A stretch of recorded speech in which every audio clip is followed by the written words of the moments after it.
terakhir ini pabrik tekstil terbesar se-Asia Tenggara, saudara, Sritek, ikut gulung tikar. Mestinya ini menjadi perhatian pemerintah. Apakah mereka disuntikan dana, dibantu, atau mereka diambil alih oleh negara, saudara? Tapi ini enggak dibiarkan. Begitu semua bangkrut, tahu-tahu teriak, saudara. Oh, tadi pagi ada orang dari negeri Cina datang ke kantor saya. Ada 2 tuh sudah datang ke saya. Dia mau bangun pabrik tekstil terbesar sedunia di Indonesia ini. Itu coba menteri saya siapkan tuh surat-surat untuk tanahnya. Apa, saudara? Ini kok jadi menteri rasa preman, saudara? Menyampaikan wacana. Saya beberapa waktu yang lalu diskusi dengan beberapa pakar ilmu politik dan dengan beberapa politisi. Saya mengkritisi sepanjang yang saya alami berdasarkan pengalaman, pengamatan, saudara, dan penelitian. Saya lihat rusaknya kita punya negeri saat ini.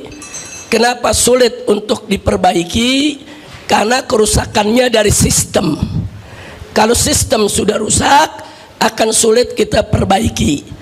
Ibarat tubuh kita, ada orang nih punya badan, saudara, banyak kudis atau koreng sekujur tubuhnya.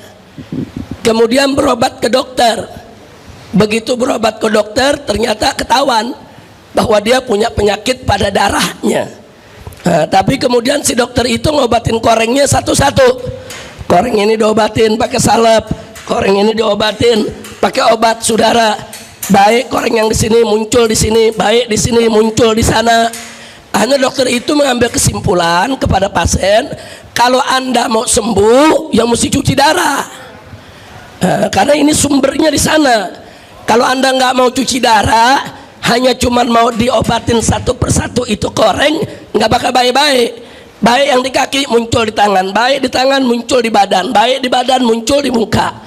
Ini darahnya yang mesti diberesin, darahnya mesti diobati. Nah, saya melihat penyakit di kita punya negeri begitu. Kenapa banyak terjadi korupsi, saudara? Karena memang sistemnya memberi peluang untuk korupsi. Kenapa banyak money politik di dalam demokrasi kita? Karena sistemnya memang memberi peluang untuk money politik. Ini yang jadi persoalan. Jadi walaupun kita teriak-teriak mengharamkan, walaupun MUI sudah keluarkan fatwa haram, saudara, walaupun kita sudah sosialisasikan ke masyarakat untuk tidak mendukung money politik, saudara, tapi karena sistem perpolitikan di negeri kita memberi peluang untuk itu, maka money politik nggak bakal pernah bisa diatasi. Bahkan sekarang sudah mulai ada usulan money politik itu supaya dilegalkan. Kenapa mereka mengusulkan money politik itu dilegalkan, saudara? Karena sudah putus asa, nggak mampu untuk mengatasinya. Nah, jadi sekali lagi saya lihat ini persoalannya adalah pada sistemnya yang harus diperbaiki. Kalau sistemnya baik, semua peluang-peluang kemunkaran ditutup, insya Allah kemunkaran tersebut nggak bakal merajalela, termasuk korupsi. Nah, kemudian masih kita bicara korupsi. Sudahlah, jangan ngejek-ngejek korupsi. Ini kalimat gak pantas disampaikan oleh seorang pejabat. Yang namanya korupsi bukan hanya harus diejek, saudara. Dikejar, ditangkap, dipermalukan, dimiskinkan, itu koruptornya. Nah, kenapa ada seorang pejabat tinggi tahu-tahu gerah dengan masyarakat menyerang korupsi? Dia bilang apa? Udah jangan ngejek-ngejek korupsi, nanti kita malu di dunia. Ya kalau malu di dunia, buat satu sistem untuk melawan korupsi. Nah, bukan media dibungkam agar tidak bicara tentang korupsi, nggak bisa. Jadi pejabatnya sendiri memberi peluang, saudara. Nah, supaya apa? Korupsi itu tetap merajalela. Nah, nggak sampai di situ. 30 pabrik tekstil di Indonesia gulung tikar. Bahkan terakhir ini pabrik tekstil terbesar se-Asia Tenggara, saudara, Sritek, ikut gulung tikar. Itu kalau di total semua pabrik tekstil yang gulung tikar, saudara, pegawainya puluhan ribu sampai 100.000 lebih, semua harus di PHK. Mestinya ini menjadi perhatian pemerintah. Apakah mereka disuntikan dana, dibantu, atau mereka diambil alih oleh negara, saudara, untuk menyelamatkan pabriknya dan menyelamatkan pekerjanya. Tapi ini enggak dibiarkan. Begitu semua bangkrut, tahu-tahu teriak, saudara. Oh, tadi pagi ada orang dari negeri Cina datang ke kantor saya. Ada 2 tuh sudah datang ke saya. Dia mau bangun pabrik tekstil terbesar sedunia di Indonesia ini. Itu coba menteri saya siapkan tuh surat-surat untuk tanahnya.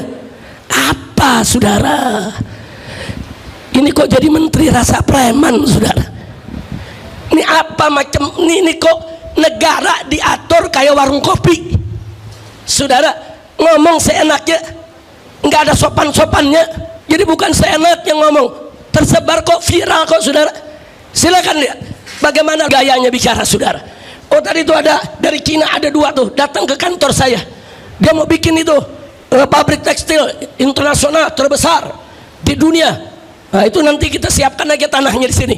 Coba disiapkan itu tanahnya, disiapkan. Ini negara, ada regulasinya, ada aturannya.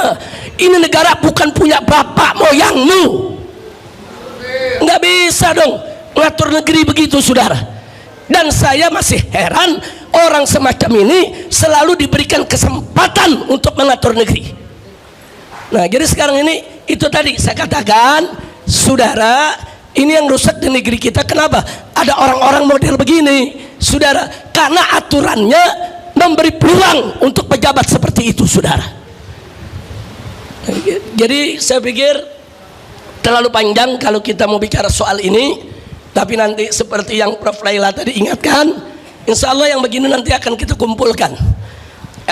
LSM, ormas-ormas, saudara, yang cinta kepada negeri, saudara, baik ormas Islam maupun ormas nasionalis dan lain sebagainya, para pakar, saudara.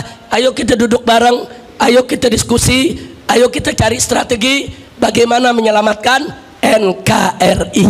Jadi jangan dipikir selama ini saya diam, 2 tahun saya tahanan rumah, nggak boleh keluar kota, saudara, tahanan kota. Kemudian dipikir kita tidak memperhatikan itu semua. Enggak, kita perhatikan perilaku mereka, saudara. Maka kadang-kadang di beberapa acara saya sebut negeri ini sedang diatur oleh orang-orang brengsek, saudara. Nah, kalau orang-orang brengsek ini dibiarkan, maka akan hancur kita punya negeri.